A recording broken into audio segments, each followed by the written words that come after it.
Հայաստանի Հանրապետության մեծարգո վարչապետ,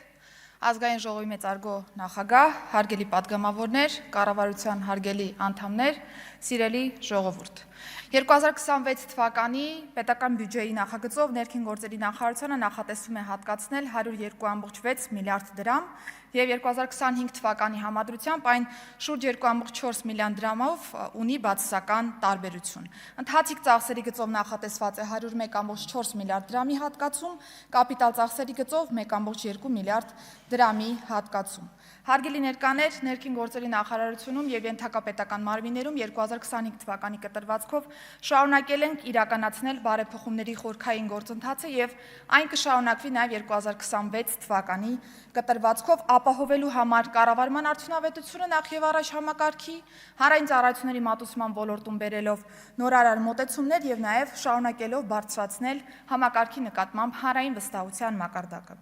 Նախարարության լիազորությունների շրջանակը բավական լայն է և բազմաշերտ է, այն առնչվում է ողջ հասարակությանը, անկախ ազգությունից, կրոնից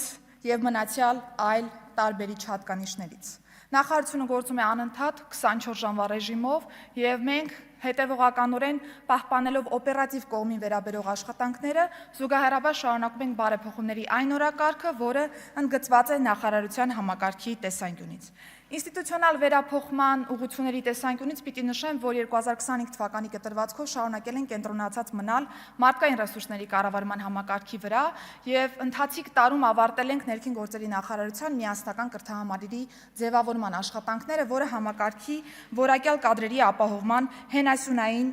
բաղադրիչն է լինելու այս տեսանկյունից։ Ընդունվել է ոստիկանության բարևարկության և կարգապահական կանոնագիրքը և հարակից օրենսդրական փոփոխությունները, որով նախատեսվում է բարևարկության ստուգման նոր համակարգ և նաև կարգապահական նոր կանոններ համակարգի ծառայողների տեսանկյունից։ Ես պիտի փաստեմ, որ ներքին գործերի նախարարության կրթահամարերի տեսանկյունից մենք այս տարի ունեցել ենք աննախադեպ թվով վերապատրաստվող անձնակազմ, ավելի քան 10,000 ոստիկանության ծառայողներ, անցել են կրթական տարբեր պրոցեսներով և մաս են կազմել ոստիկանական համակարգի։ Ոստիկանության ինստիտուցիոնալ զարգացման տեսանկյունից պիտի փաստեմ, որ 4 հենասյունային ուղղություններից վերջինը ոստիկանության գվարդիան նոյեմբերի 1-ին արդեն իսկ գործարկվել է և այն լինելու է մեր ներքին անվտանգության համակարգի կարևորագույն ուղղություններից մեկը, ունի սպառազինության գերժամանակակից, այսպես ասեմ, տարբերակ, վերապատրաստված անձնակազմ և առաջին անգամ մշակվել և ներդրվել է ուժային միջոցների գործադրման նոր գործելակարգերը, ստանդարտացված գործելակարգերը և այստեղ մենք ընդունում ենք այն պատասխանատվությունը, որ պետք է հետևողականորեն շարունակենք ուժային միջոցների գործադրման ստանդարտի իմպլեմենտացման աշխատանքները, որը պահանջում է ջանք, բայց այդ հարցում ունենք հստակ հանձնառություն։ Գիտեք, որ բարեկային ծառայությունը ամբողջովին գործարկված է, այս տարվա կտրվածքով շենքային գերժամանակակից պայմաններ ևս ապահովվել է ծառայության համար, քրեական և համայնքային ոստիկանությունների դեպքում ինստիտուցիոնալ կայացվածության ապահովման ուղղությամբ ենք շարունակելու աշխատանքները և բնականաբար նախարարության կազմում հետևողականորեն ներդնելու ենք մեկ միասնական օպերատիվ կառավարման կենտրոն, որն ավելի արագ պիտի սպասարկի մեր քաղաքացիներին։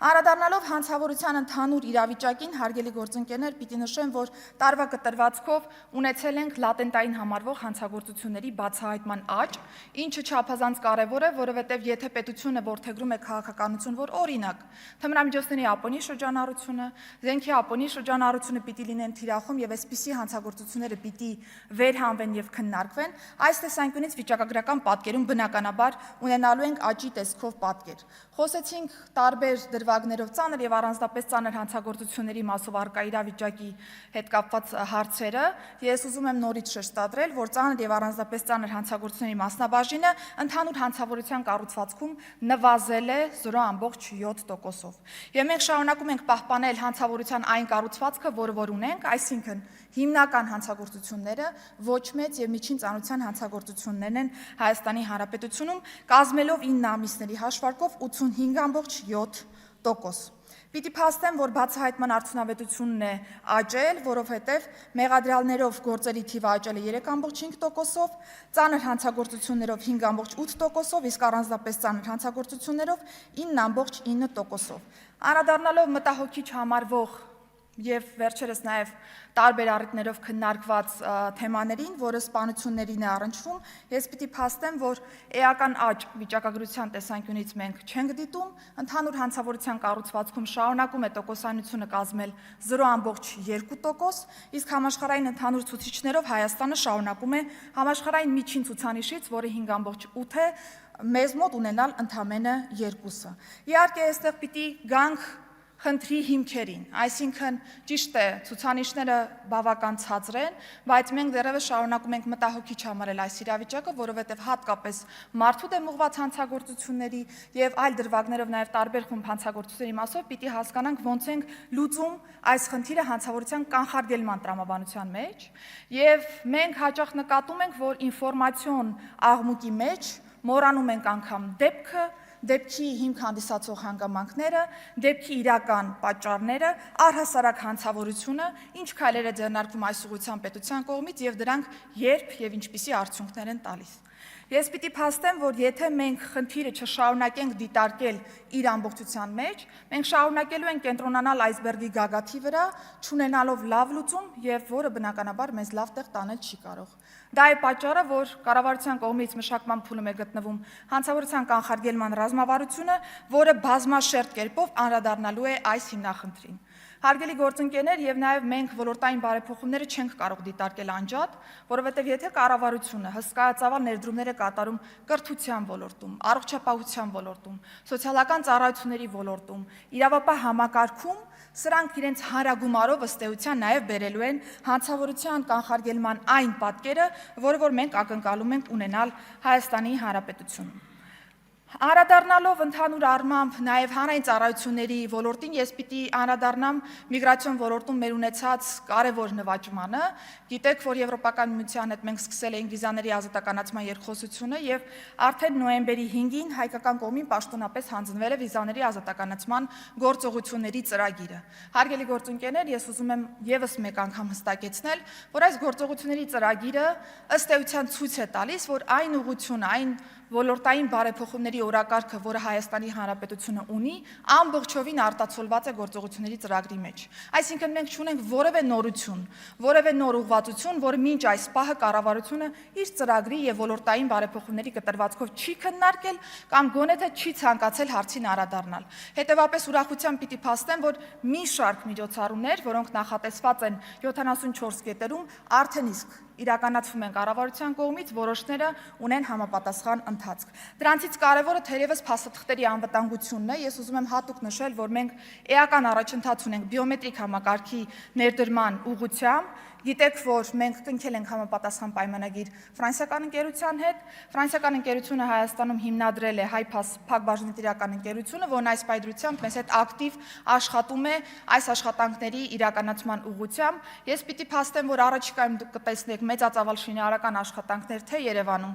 եւ թե նաեւ հանրապետության բոլոր մարզերում, որովհետեւ գրասենյակների շինարարության կտորը բավական ակտիվ կերպով ընթանալու է առաջիկայում եւ նաեւ շեշտեմ, որ առաջիկա օրերին նաեւ կսկսենք արտադրությունը արդեն նույնականացման քարտերի բլանկների տեսանկյունից։ Վերջնարդյունքում 2026 թվականի արդեն երկրորդ կիսամյակին կտեսնեք արդեն բիոմետրիկ համակարգի գործարկումը Հայաստանի Հանրապետությունում եւ մեր քաղաքացիները ի վերջո կստանան բիոմետրիկ անձնագրեր եւ նույնականացման քարտեր։ Անդրադառնալով հակիրճ նաև փրկարար ծառայությանը պիտի փաստեմ, որ բարեփոխումների օրակարգում մեծ տեղ ունի նաև փրկարար ծառայության ռեֆորմները։ Տարվա կտրվածքով վարչապետի գլխավորությամբ քննարկել ենք նաև փրկարար ծառայության արդիականացման հայեցակարգը, այն հաստատվել է։ Մինչև տարեվերջ կենտրոնական ապարատի փոփոխությունները կապահովենք եւ արդեն հաջորդ տարվա կտրվածքով կանադառնանք տարածքային ստորաբաժանումներին։ Բյուջեի մասով բնականաբար կան հատկացումներ նաև փրկարար ծառայության գույքի արդիականացման ուղղությամբ, ընթացիկ տարում եւս մեծածավալ գնումներ են նախատեսված, մինչև տարեվերջ կունենանք մատակարարումներ եւ 26 թվականին եւս կունենանք որոշակի խմբականակ մատակարարումներ։ Նոյեմբերի 1-ից լուծարման գործընթացում է գտնվում նաեւ տեխնիկական անվտանգության ազգային կենտրոն ՊՕԱԿ-ը եւ մենք միաժամանակ բարելավելու ենք հանրապետական կտրվածքով տեխնիկական անվտանգության ապահովման ոլորտը։ Նկատի ունենալով, որ նաեւ Հայաստանը գտնվում է սեյսմանվտանգ Գոտում երկրաշարժերից պաշտպանվելու լավագույն միջոցը բնականաբար սեյսմիկ վիճակի պարբերական մոնիտորինգն է եւ 2026 թվականի կտրվածքով բյուջետային համապատասխան հատկացում ունենք ազգային դիտացանցի վերազինման ուղղությամբ, ձեռք ենք բերելու նոր սարքավորումներ, որոնք այս տեսանկյունից մեզ կոժանդակեն ավելի լավ պատկեր ունենալ մոնիտորինգի տեսանկյունից։ Հարգելի գործընկերներ, ավարտելով ելույթս նշեմ, որ 2026 թվականի կտրվածքով նախարարությունը շարունակելու է հետևողականորեն իրականացնել բարեփոխումների այն օրակարգը, որը որ կա, եւ ես ուզում եմ հստակ նշել, որ ինստիտուտների կայացումը եւ ինստիտուտների նաեւ կարողությունների զարգացումը մեր ուշադրության կենտրոնում է գտնվում եւ մենք շարունակելու ենք նոր արդյունքներ գրանցել այս տեսանկյունից։ Շնորհակալություն։ Շնորհակալություն տիկին նախարար։